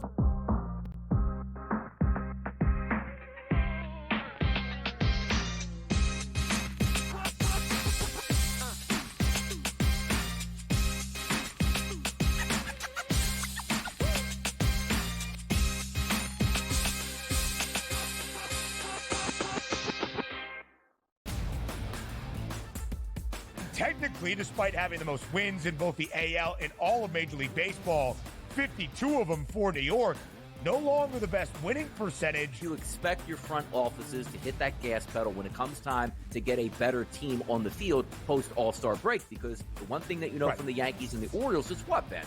You're going to fight with each other throughout the stretch here, and you want home field advantage. The Early Line, only on SportsGrid. I think the one comparison that I'd like to make that reminds me of Tiger is Scotty's ability to make shots on a Sunday look like shots on a Thursday. And Tiger was so good at doing that too. In the high pressure leverage moments, he didn't lose a step. You know, he was still able to hit it pin high. He's still knocking down flag sticks. He doesn't hit it. Only on SportsGrid. This new sports integrity partnership, Genius Sports, is involved in this. More protection. They said that's going to allow them to beef up their protection and add more integrity monitoring tools to essentially catch bad behavior before it happens. This comes, obviously, after a just ton of scandals we've had across sports betting lately, whether it's the MLB umpire, Pat Hoberg. Newswire. Only on SportsGrid. Watch out for USA and Canada in 4 years. Cricket's going to be a sport that's growing. I made my first cricket bet last week or over the weekend. I was getting a team that was leading like 150 to 5 plus odds. I'm like, I'm up 150 points and I'm getting plus odds. Where do I sign? I love this cricket stuff. What are you kidding me? In-game live, prime time, only on SportsGrid.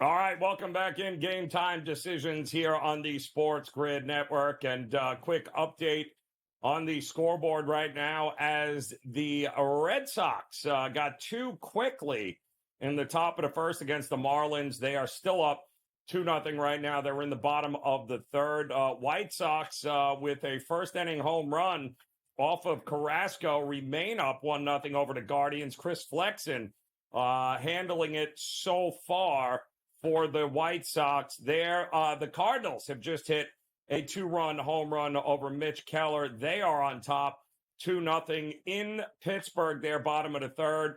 And Harrison Bader just ran into the center field wall and missed the ball. Now the Nats have runners in scoring position with C.J. Abrams up right now. They are in the bottom of the third in a 0-0 game. The Yankees, no score against the Reds so far, and the Astros are now trailing the Blue Jays 1-0 in that one. Berrios against Arrighetti, and the Braves, a game we didn't talk about earlier, but the Braves and the Giants are now underway at Truist Park, and no score there. Ronaldo Lopez has been, shall we say, surprisingly good for Atlanta this year. I don't know that anybody saw that coming, but he has been really, really good. And with the injuries that they have sustained, not a bad look there with him to have him. He might be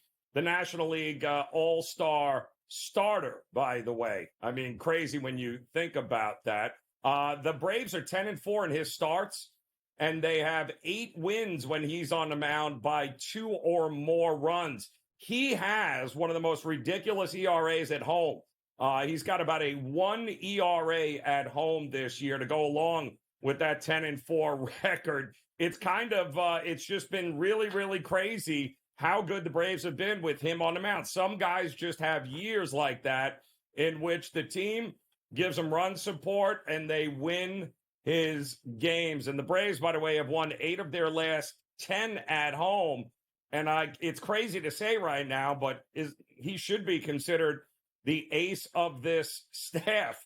And I know how crazy that sounds, but it is what it is. The numbers don't lie, and he has been phenomenal for them. Just wish we can get the bats going for Atlanta a little bit more than what they have and what we have seen. But hopefully, coming out of the All-Star break, the Braves will be one of those teams that they can figure it out, get Murphy going, get Harris going, get some of these guys, Riley, that have been kind of MIA, Olsen, not having the kind of year that they thought they would have at the plate, but they do have an opportunity, I think, still, second half of the year to be able to get it going. That game now just underway there at Truist Park, and we've got no score. Coming up, though, some big games at 8 o'clock tonight that we're looking forward to, including the Tigers and the Twins with Skubal against S. Wood Richardson here. The Twins are really that one team, and I know the Guardians are for real, and we should not doubt the Guardians. This is not a situation in which the Guardians are going to disappear. They play great fundamental baseball. They play small ball. They can hit home runs. Given Bieber was out before the season started, which is kind of crazy that they lost the ace of the staff, and they have guys like Carrasco on the mound right now. They are legit because they play great defense. They can play small ball. They can steal bases. The bullpen is still one of the best in Major League Baseball. But I do think the Twins have themselves an opportunity here to be a contender when it's all said and done in the American League Central. They're going to take on Skubal tonight here, the lefty for Detroit, who is having a Cy Young award-winning year. No doubt. I am a big fan of Tyrese Skubal. Unfortunately, they are one of the worst defensive teams in Major League Baseball, and they don't score enough runs. So if anything is going to hold Skubal back this year, it's the fact that he's not going to get a whole lot of help behind him. And the Twins are one of the best hitting teams against lefties in Major League Baseball. I mean, this is a game, unfortunately, the market flipped them. Tigers opened up as a favorite. The market says, I don't think so, and I agree with the market here. I do like the Twins in this one. I trust the bats at home way more than I trust the Tigers lineup and that defense. So we'll have much more on the remaining games coming up here tonight as Game Time Decisions continues on the grid.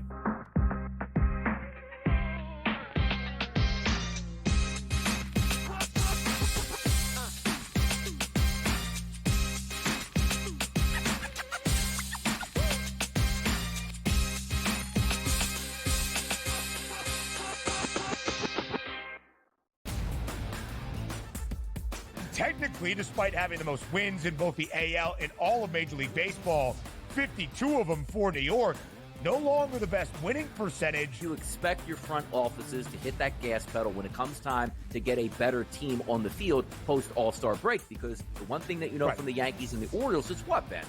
You're going to fight with each other throughout the stretch here, and you want home field advantage. The Early Line, only on SportsGrid. I think the one comparison that I'd like to make that reminds me of Tiger is Scotty's ability to make shots on a Sunday look like shots on a Thursday. And Tiger was so good at doing that too. In the high pressure leverage moments, he didn't lose a step. You know, he was still able to hit it pin high. He's still knocking down flag sticks. He doesn't miss-hit it. Only on SportsGrid. This new sports integrity partnership, Genius Sports, is involved in this. More protection. They said that's going to allow them to beef up their protection and add more integrity monitoring tools to essentially catch bad behavior before it happens. This comes, obviously, after a just ton of scandals we've had across sports betting lately, whether it's the MLB umpire, Pat Hoberg. Newswire, only on SportsGrid. Watch out for USA and Canada in 4 years. Cricket's going to be a sport that's growing. I made my first cricket bet last week or over the weekend. I was getting a team that was leading like 150 to 5 plus odds. I'm like, I'm up 150 points and I'm getting plus odds. Where do I sign? I love this cricket stuff. What are you kidding me? In-game live, prime time, only on SportsGrid.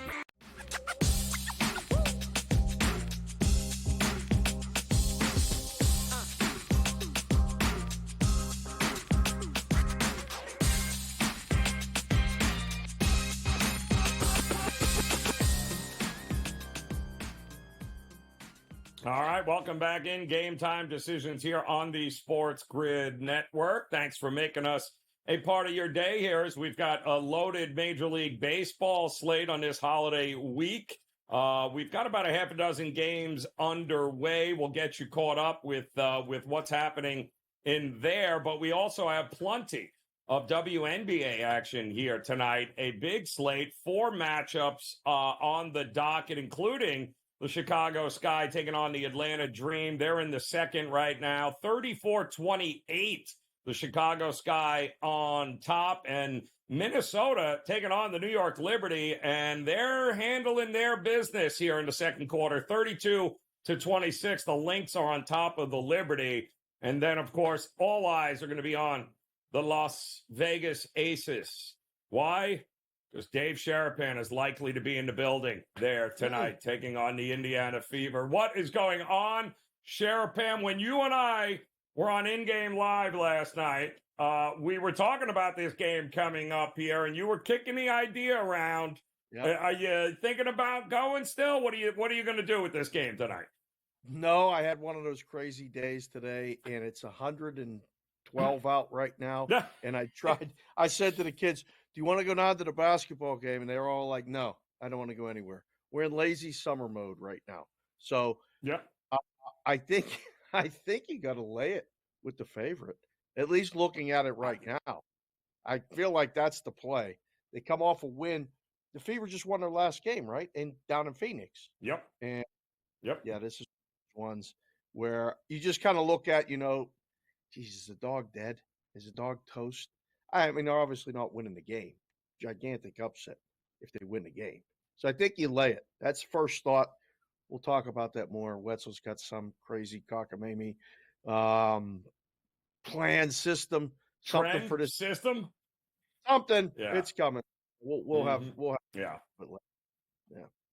With Wetzel, it always has something to do with the moon.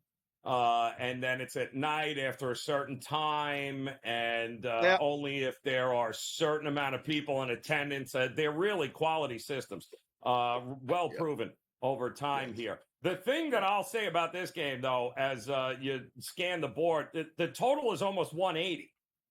And I get it, right? Because the Aces are going to get theirs, and we know the Fever and Caitlin Clark, well, they're not going to play any defense, and their only chance of actually staying in this game, Dave, is going to be to actually shoot lights out. So Indiana has been a huge over team this year so far. They've been absolutely money. And now you got Chelsea Gray back for the Aces. So this is much more like the Aces we thought we were going to get, right? Is that what we're looking at? No question. And the totals have been really interesting in the WNBA. Matt on BVB and Peralt was going on about this.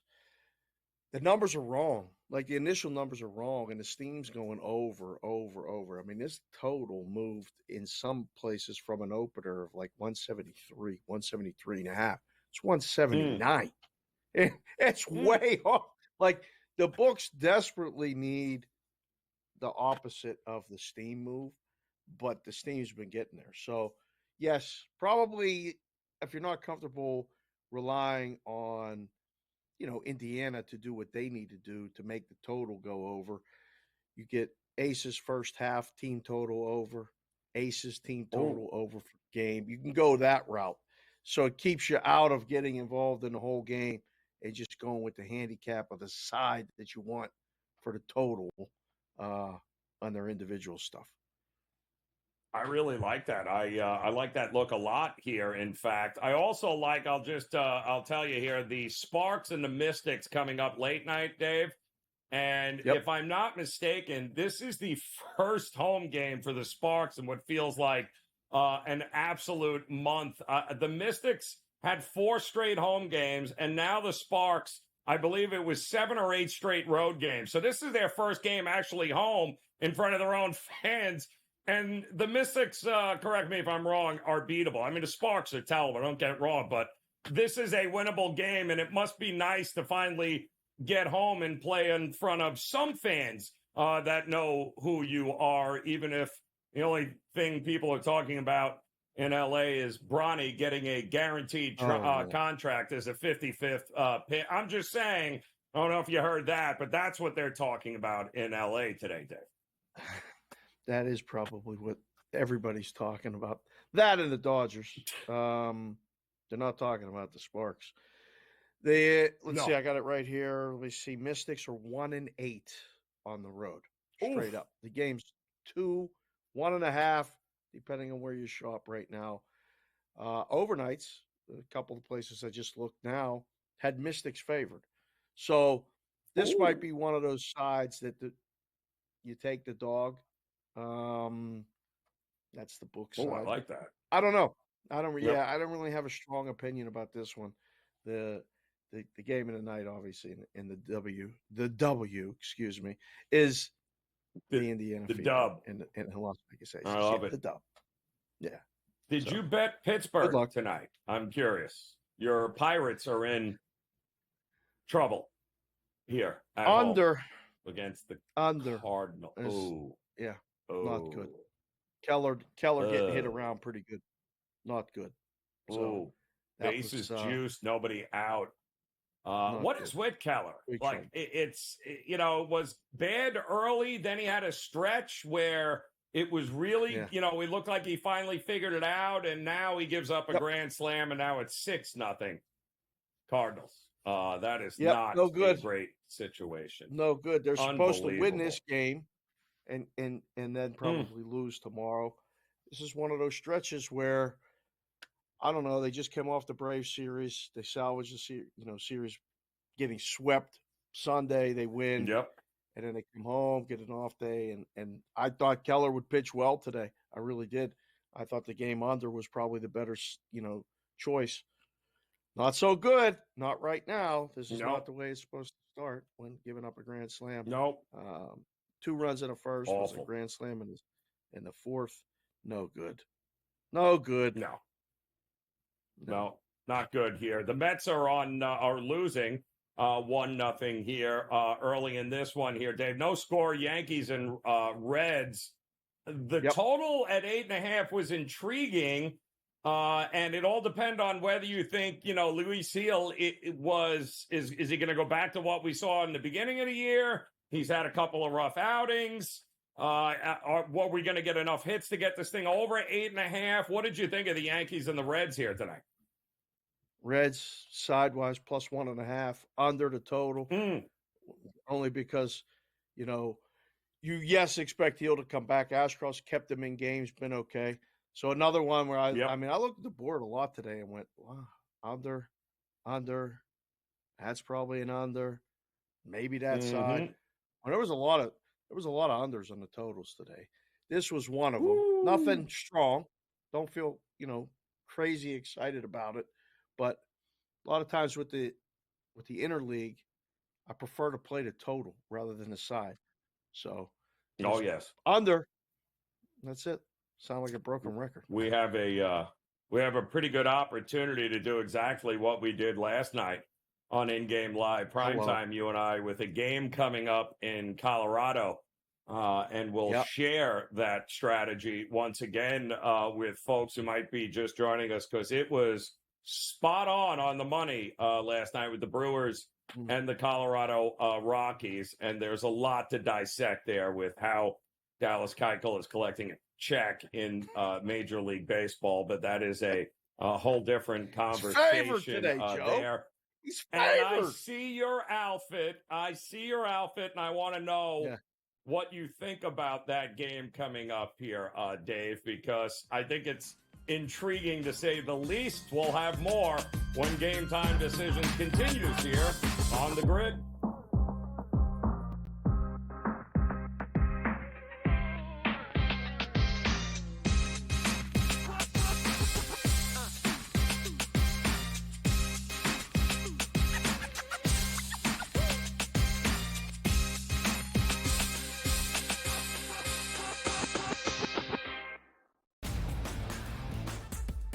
Technically, despite having the most wins in both the AL and all of Major League Baseball, 52 of them for New York, no longer the best winning percentage. You expect your front offices to hit that gas pedal when it comes time to get a better team on the field post All-Star break, because the one thing that you know from the Yankees and the Orioles is what, Ben? You're going to fight with each other throughout the stretch here, and you want home field advantage. The Early Line, only on SportsGrid. I think the one comparison that I'd like to make that reminds me of Tiger is Scotty's ability to make shots on a Sunday look like shots on a Thursday. And Tiger was so good at doing that too. In the high pressure leverage moments, he didn't lose a step. He was still able to hit it pin high. He's still knocking down flag sticks. He doesn't hit it. Only on SportsGrid. This new sports integrity partnership, Genius Sports, is involved in this. More protection. They said that's going to allow them to beef up their protection and add more integrity monitoring tools to essentially catch bad behavior before it happens. This comes obviously after a just ton of scandals we've had across sports betting lately, whether it's the MLB umpire Pat Hoberg. Newswire, only on SportsGrid. Watch out for USA and Canada in 4 years. Cricket's going to be a sport that's growing. I made my first cricket bet last week or over the weekend. I was getting a team that was leading like 150 to 5 plus odds. I'm like, I'm up 150 points and I'm getting plus odds. Where do I sign? I love this cricket stuff. What are you kidding me? In-Game Live, prime time, only on SportsGrid.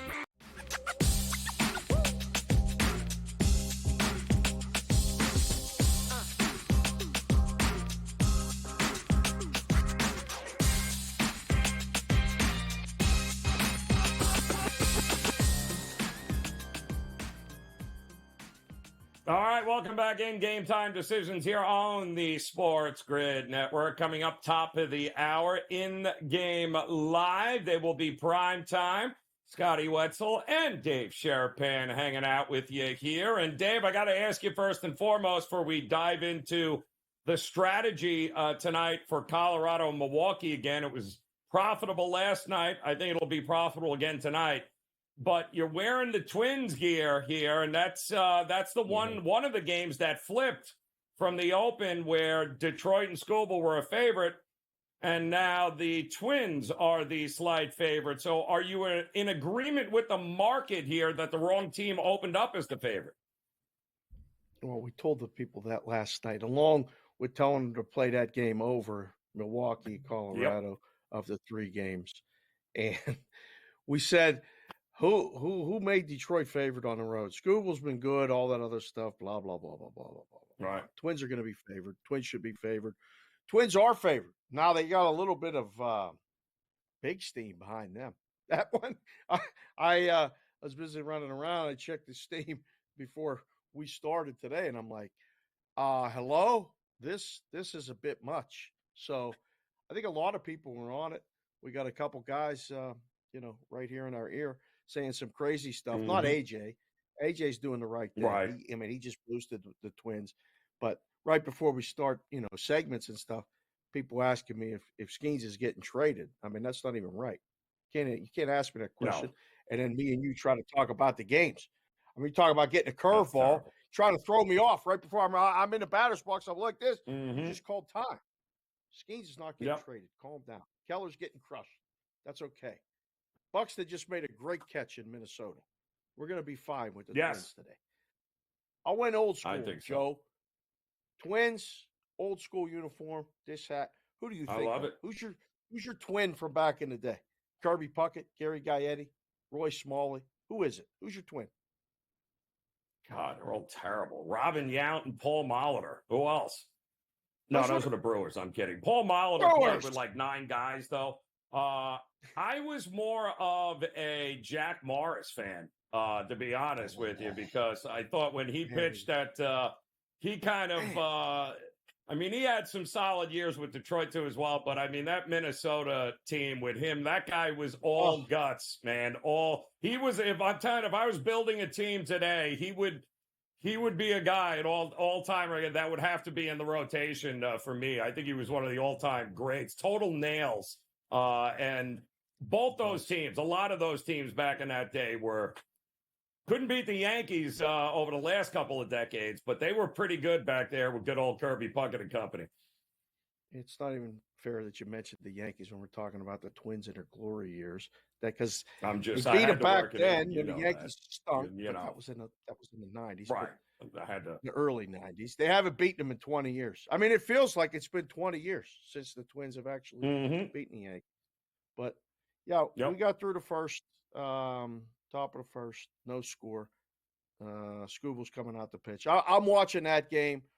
Listen, San Diego, Texas. That one's coming up here shortly, too. Did you have an opinion about that game? There's no hotter team in baseball right now than San Diego.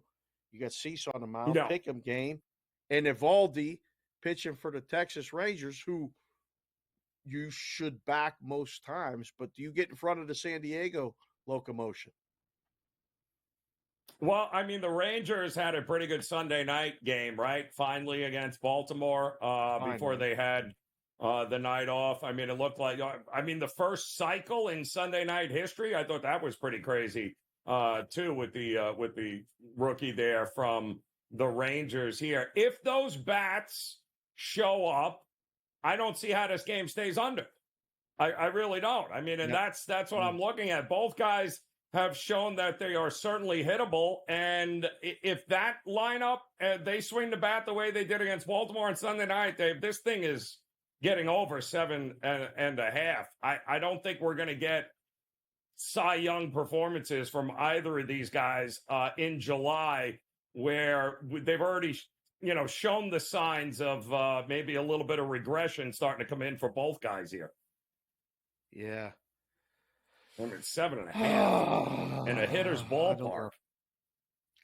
In a hitter's ballpark. I don't know. We'll take it. We'll watch that one in game. I don't want to get crazy with that, but I like the thought process. I mean, it's got to be San Diego sidewise over. Got to be the total. What about late night? Is everybody betting? Seattle? Yeah. To me, it's Seattle. I took them first 5, though. I took them early because I like their ability. Kirby has been pretty good at home. Both of these guys have great home records, these two pitchers, but they're terrible on the road. Kirby's no good on the road, but he's great at home.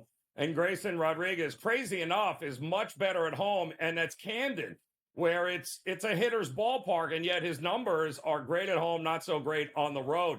This is not a great hitter's ballpark by any stretch. So I get why Kirby's been really good at home. This is not if the score is, and 6.5 is kind of nauseating here, Dave, a little bit, isn't it? This number is kind of solid sevens, but sevens, unders, minus 15s in places here in Vegas. But surprising to see a 6.5 this early. Usually that's reserved for later. With these two pitchers. Doesn't make sense. So surprised to see a 6.5. No. Yeah, I don't know, Joe. This is a weird day. There's a lot of games that I feel like either the line's really off or they kind of just didn't take into consideration the teams. They just looked at the pitchers. The one that has me head scratching is the Cubs. You see the Cubs line? Cubs are playing the Phillies. What a trap. It's a trap line. Is that trap? Total trap. Total trap. I mean, look at that. Look at that total. 9.5. It hasn't moved all day, and double-digit winds blowing out at Wrigley. And that thing hasn't hit 10 yet, here, Dave. With a couple of gas cans on the mound. Right? Oh, boy. What are we doing? I don't know. We'll have to break it down. Game Time Decisions. We'll return after this.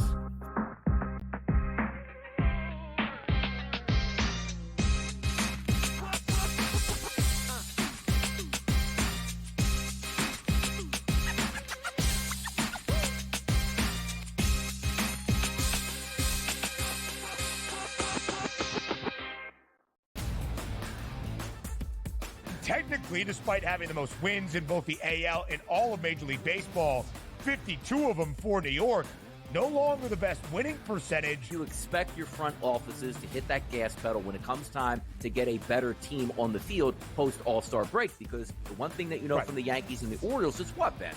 You're going to fight with each other throughout the stretch here, and you want home field advantage. The Early Line, only on SportsGrid. I think the one comparison that I'd like to make that reminds me of Tiger is Scotty's ability to make shots on a Sunday look like shots on a Thursday. And Tiger was so good at doing that too.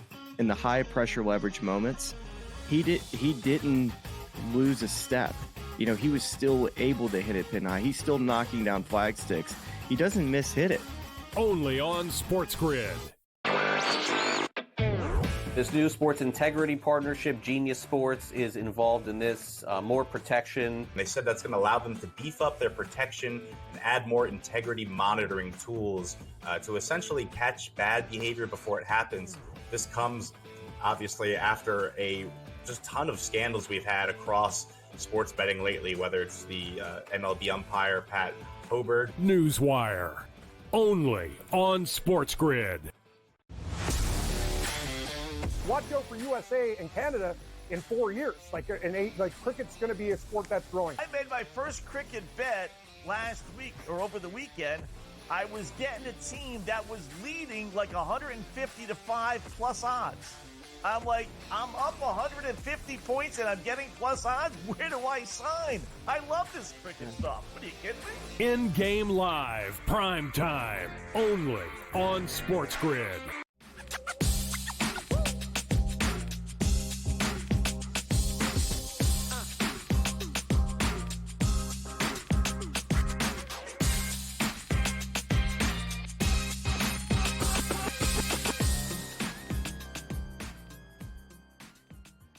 All right, welcome back in Game Time Decisions here on the SportsGrid Network. Appreciate you hanging out with us here on this Tuesday as we're getting ready.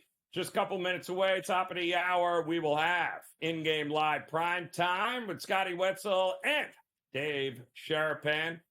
They will have you covered the rest of the way through. And Dave, before we get you out of here, my man, any chance your Pirates are coming back in this one? Or should we just keep looking for an over here tonight with a 6-run lead here for the Cardinals? Kind of depressing. 10.5's a total. I think I'd go under that total. I know. But I was under the original. Are you total, like under? You don't think they're gonna? They're not gonna get their pound of flesh. You don't think? I think so. Really? No, I'd lean under. No, but I'm riveted by the White Sox tying it just now, 3-3. Yes, that's the one. Oh, home runs under review. Oh my goodness, incredible. Yeah, no, they okayed it. Yeah, they okayed it. Yeah. So do we have to dodge like we did last night? Do we have to get a scoreless first inning with Milwaukee and Colorado? I don't know if I want to gamble doing, today. Yeah, I'm doing the same thing. And listen, if it happens and it gets the 9.5, I'm good betting it. If it doesn't, I'm good passing it. But I don't see how Dallas Keuchel and Feltner are going to keep either of these lineups in check here tonight. Yeah, I don't Maybe know a if first I 5 go over. 11.5 like last night. Like we said, No. all right, we'll wait. And it went over 11.5 anyway. But Right. I don't know if I want to dodge the no run in the first inning bullet. Like I don't know. No, don't that's want a that tough either. one. I think Nope. you maybe better off playing over 11.5. Nope. Maybe wait till 10.5. So you get the 11 working for you. I don't know. Yep. But that'll be fun. We'll keep an eye on that. We're going to talk Wimbledon, apparently. I'm not really a tennis guy, but apparently nobody better than Scotty Wetzel in handicap and tennis. The man has got baby. The man has got he's got all sorts of systems for tennis that Dave, you are not going to sleep tonight when he starts laying those out for you. So listen, enjoy it tonight here, man. As always, we appreciate it. I'll see you again on Thursday for another edition of In-Game Live Prime Time. But in the meantime, go stretch it out. It's going to be a long couple hours with Mr. Opposite Picks and those tennis picks of his. You're in for a long night here, my friend, as always. We appreciate it. Dave Sherapan getting ready here, guys, in just a few minutes with Scotty Wetzel there for In-Game Live Prime Time here tonight. And in that Prime Time, plenty Major League Baseball games. A quick update. I just saw the Blue Jays rattled off 5 quick runs. They are on top 5-0 right now here against the Astros. So maybe Berrios is exactly what they needed. But can they keep the Astros batters in check? That remains to be seen. The Reds have finally gotten on the board here. They're up 1-0 now over the Yankees, and the Braves at home, shocker, with Ronaldo Lopez has a 2-0 lead right now over the Giants. Keep an eye on this guy flying under the radar for this Braves team. They tend not to lose when he pitches, and they tend to win by more than 1 run, and they're on their way to doing that right now in a 2-0 game. All kidding aside, though, there is one game we did not talk about here tonight, which, in fact, is going to be my best bet of the night. And it's going to be, and don't laugh, it's going to be the LA Angels with Jose Soriano on the mound tonight going up against the Oakland Athletics. And don't look now, but this Angels team has all of a sudden won 6 of their last 7 games. Miguel Sano is back now. Defensively, they're better. They've been pitching better. The bats have been fantastic. Not all season, but they have been phenomenal since the month of June. So they head into July in a roll. Mitch Spence is not going to limit this lineup here of the Angels. They're not going to win a World Series. But at this price, they are certainly capable of beating the Oakland Athletics, especially with Soriano on the mound. He has been great this year. Keeps the ball down. It's a low-scoring environment. I like the Angels to get it done here tonight at a pretty decent price. So there you go. We've got much more still coming your way. Big WNBA games coming up right now with the LA Las Vegas Aces and the Indiana Fever. We'll be back again tomorrow for another edition of Game Time Decisions. Until then, enjoy your night.